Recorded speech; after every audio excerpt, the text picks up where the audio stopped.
For today's video guys, i-update natin si Lala guys. Si Lala guys, ang laki na guys. So, magpa 5 months na siya guys. Dinadala ko sa shop guys kasi pag nandun sa bahay sila Yulot sa ito, sobrang harot. Mamagana sa kakagat guys yung tainga nito guys. Yung ano niya. Yung tainga nito guys, sumaga yung kabila guys. Kaya dinadala ko sa shop niya guys. Natalian ko kasi sobrang ano rito. Lumalabas pa pang kalye. Kaya tinatalian ko. Laki na niya guys. Sobrang cute guys. Kahit na talaga yung dumi nila ako nag-asikaso guys. Nagpapaligo. Paliligo lang to kanina guys. Laki na guys. Tutuan ako dito sa alaga ko guys.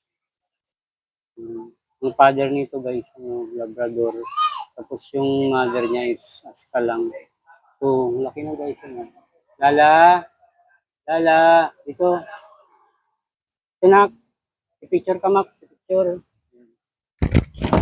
Picture yan, oh. Picture na, picture.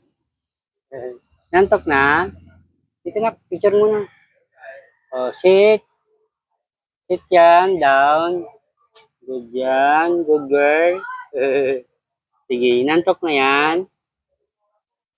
Nakasumay nito guys. Talagang kahit ng gulay, anong klaseng gulay, carrots, talong,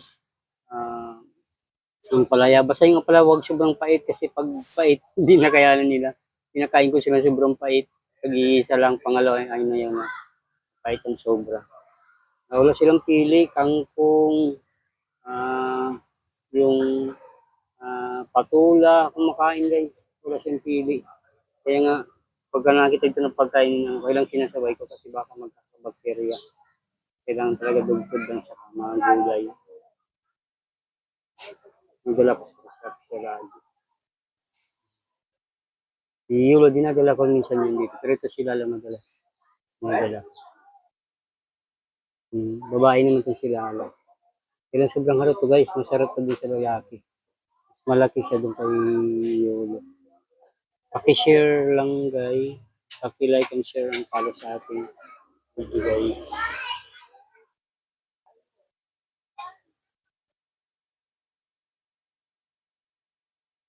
Tahimik naman siya guys. Hindi naman siya ganun ka. Malambing naman siya. Kailang sobrang kulit. Yung misis ko nagagalit kasi po yung kuko niya. Kasi pag ginugutan ng kuko, nagagalit, umiiyak. Kaya minsan hindi ka na ginugutan.